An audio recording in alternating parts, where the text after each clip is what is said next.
Good morning students, welcome to my channel dreams make real. बच्चों, my name is Deepali और आज मैं आप लोगों को आपकी क्लास 8th की हिंदी की कार्यपत्रिका नंबर 2 जिसकी दिनांक 8 अप्रैल 2021 रहेगी, आज मैं आपको अच्छे से समझाऊंगी। तो बच्चों, लास्ट वर्कशीट नंबर 1 में हमने पढ़ा था लाख की चूड़ियाँ। तो आज इसी चैप्टर को हम लोग आगे कंटिन्यू रखेंगे। बच्चों, पिछले कार्यपत्रक संख्या 1 में हमने पढ़ा था कि बदलू गांव में लाख की चूड़ियां बनाने का काम करता है और वह लेखक को सुंदर सुंदर लाख की गोलियां बनाकर देता था। बदलू नीम के पेड़ के नीचे बैठकर अपना काम करता था। वह भट्टी में लाख पिघलाया करता था और लकड़ी की चौखट पर लाख के मुलायम होने पर उसे सलाख के समान पतला करके चूड़ी का आकार देता। बाद में वह उन पर रंग करता। अब आगे पढ़िए कि अब आगे वो क्या करता। बदलू यह कार्य सदा ही एक मछिए पर बैठकर किया करता था जो बहुत ही पुरानी थी। बगल में उसका हुक्का रखा रहता जिसे वह बीच बीच में पीता रहता था। गांव में मेरा दोपहर का समय अधिकतर बदलू के पास बीतता। वह मुझे लला कहा करता और मेरे पहुँचते ही मेरे लिए तुरंत एक मचिया मंगा देता। मैं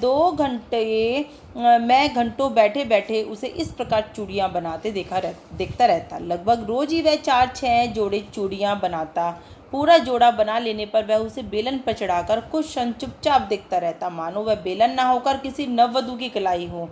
यानी कि बदलू को चूड़ी बनाने का काम बहुत ही पसंद था। वह उसे घंटों निहारता रहता था। चूड़ियाँ बनाने के बाद बदलू मनिहार था। चूड़ियाँ बनाना उसका पैतृक पेशा था, मतलब पीढ़ी दर पीढ़ी वही काम चलता आ रहा था। बदलू के पापा, फिर उसके दादा, सभी यही काम करते थे और वास्तव में वह बहुत ही सुंदर चूड़ियाँ बनाता था। उसकी बनाई हुई चूड़ियों की खपत भी बहुत थी, यानी सब लोग उसकी बनाई हुई चूड़ियों को ही पहनना पसंद करते थे। उस गांव में तो सभी स्त्रियां उसकी बनाई हुई चूड़ियां ही पहनती थीं। आसपास के गांव के लोग भी उससे चूड़ियां ले जाते थे, परंतु वह कभी भी चूड़ियों को पैसे से बेचता न था। उसका अभी तक वस्तु विनिमय का तरीका था, मतलब जिस किसी को भी वह चूड़ियाँ देता था वह उसके बदले पैसे न लेकर जो चीज़ उसे अच्छी लगती थी वह एक्सचेंज कर लेता था, है ना। तो मतलब जो उसके पास अच्छी चीज़ होती होंगी वो ले लेता था और चूड़ियाँ उसके बदले में दे देता था और लोग अनाज के बदले उसे चूड़ियाँ ले जाते थे। तो इसका मतलब बदलू चूड़ियों के बदले अनाज लिया करता था। बदलू स्वभाव से बहुत सीधा था। मैंने कभी भी उसे किसी से झगड़ते नहीं देखा। हाँ, शादी विवाह के अवसरों पर वह अवश्य जिद पकड़ जाता था। जीवन भर चाहे कोई उससे मुफ्त चूड़ियाँ ले जाए, परंतु विवाह के अवसर पर तो वह सारी कसर निकाल लेता था। यानी कि जो विवाह के अवसर पर चूड़ियाँ लेने उससे आते होंगे उसे वो बहुत अच्छी कीमत पर बेचता होगा। आगे देखते हैं बच्चों, आगे क्या लिखा हुआ है।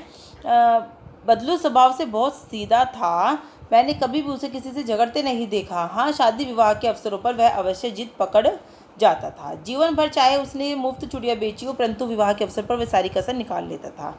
आखिर सुहाग के जोड़े का महत्व भी कुछ और होता है। मुझे याद है कि मेरे मामा के यहाँ किसी लड़की के विवाह पर जरा सी किसी बात पर बिगड़ गया था।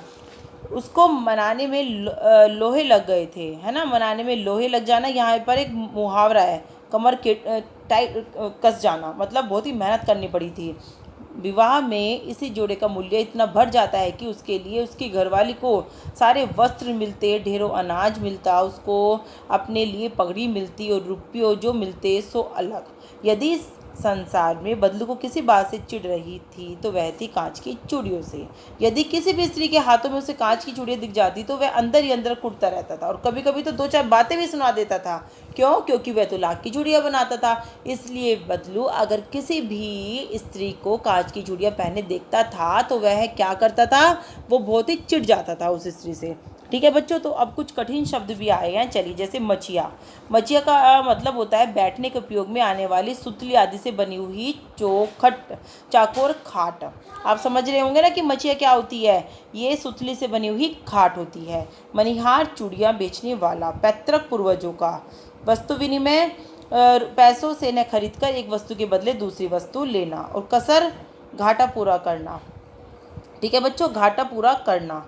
तो अब बताइए, चलिए अब मैं आपको प्रश्न समझा देती हूँ, आप उसके उत्तर कर लेना। सोच कर लिखिए कि आप अपने मित्रों या भाई बहन से किस प्रकार वस्तु विनिमय करते हैं। बताइए बच्चों। अपनी पसंद की चीज़ें हम अपने भाई बहन से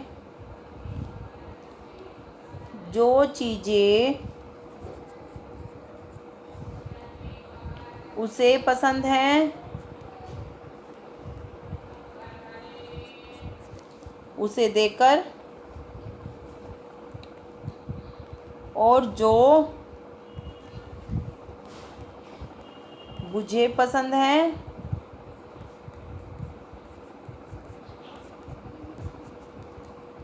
वह मुझे, वे आएगा बच्चों, ठीक है, वे मुझे दे देते हैं।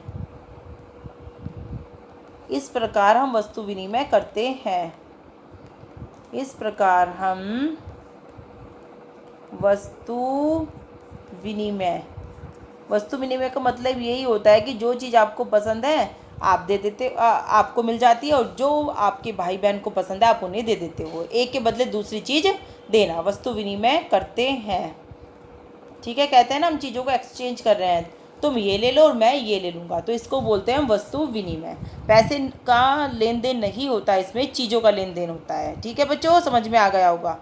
बदलू गांव की स्त्रियों के हाथों में कांच की चूड़ियां पहने देखकर गुस्सा क्यों होता था? क्योंकि बदलू कांच की चूड़ियां नहीं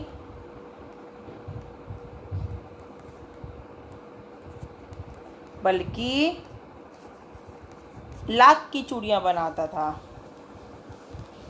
लाख की चूड़ियां बनाता था जो उसे बहुत पसंद थी, जो बहुत पसंद थी। इसलिए वो किसी भी स्त्री के हाथ में अगर चूड़ियाँ देखता था कांच की तो चिढ़ जाता था। ठीक है बच्चों, चलिए प्रश्न नंबर 3 बता देती हूँ मैं। कहानी में आई किन पंक्तियों से पता चलता है कि बदलू को अपने काम से बहुत प्यार था?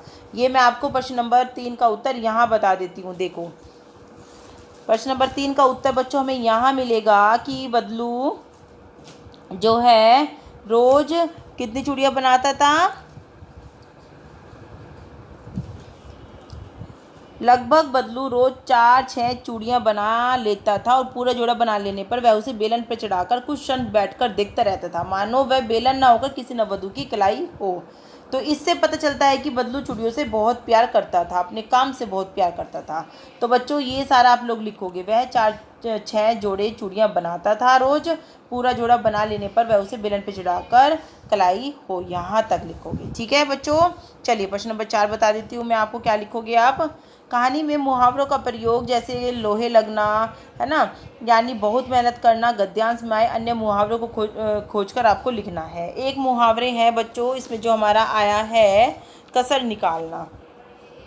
ठीक है, एक मुहावरा आया है कसर निकालना, सारी कमी पूरी करना, और एक आया है चार बातें बोलना। चार बातें बोलने का मतलब वो चार, ये नहीं है कि चार ही बातें बोलेंगे, नहीं, बहुत बातें बोलना, जो आपके मन में है उसको खरी खोटी सुनाना, अपना गुस्सा निकालना। तो इससे है ये मुहावरे, इससे यहाँ पर आए हैं। आप छुट्टियों में जिनके घर जाते हैं उनके घर की दिनचर्या आपके घर से कैसे अलग होती है? लिखिए बच्चों, जैसे आप छुट्टियों में अपने दादा दादी, नाना नानी, मामा के घर जाते हैं तो वहाँ पर आपका रूटीन अपने घर के रूटीन से कैसे अलग हो जाता है, ये आपको लिखना है। तो आप ये लिख सकते हैं कि जब मैं छुट्टियों में घर जाता हूँ, जब मैं छुट्टियों में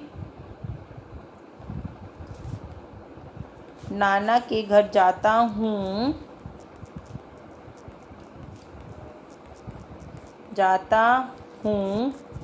तो वहाँ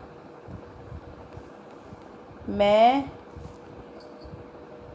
देर से उठता, फिर मामा के साथ दुकान जाता, या अगर आप गांव जाते हैं, खेतों में जाते हैं, तो आप ये भी लिख सकते हैं कि मामा के साथ खेत में जाता, है ना, वहाँ पर बैल जोतता, मुझे बहुत मज़ा आ जाता, फिर हम दोपहर को आकर घर खाना खाते। आप अपना रूटीन सब लिख देना बच्चों, ठीक है। रात को हम सब लोग बहुत एंजॉय करते, मेला देखने जाते, पार्क में जाते शाम को खेलने के लिए, सारे बच्चे इकट्ठे होकर। जैसे भी आप एंजॉय करते हो आप लिख देना अपने शब्दों में। आप 8th क्लास में आ गए हो, आपको अच्छे से समझ में आ गया होगा कि प्रश्न में आपसे क्या पूछा जा रहा है, तो इसका उत्तर आप अच्छे से लिख देना, मैंने आपको समझा दिया है। तो बच्चों, आपकी आज की ये वर्कशीट कंप्लीट होती है। जल्दी से वीडियो को लाइक कर देना और चैनल को सब्सक्राइब कर देना। थैंक यू बच्चों।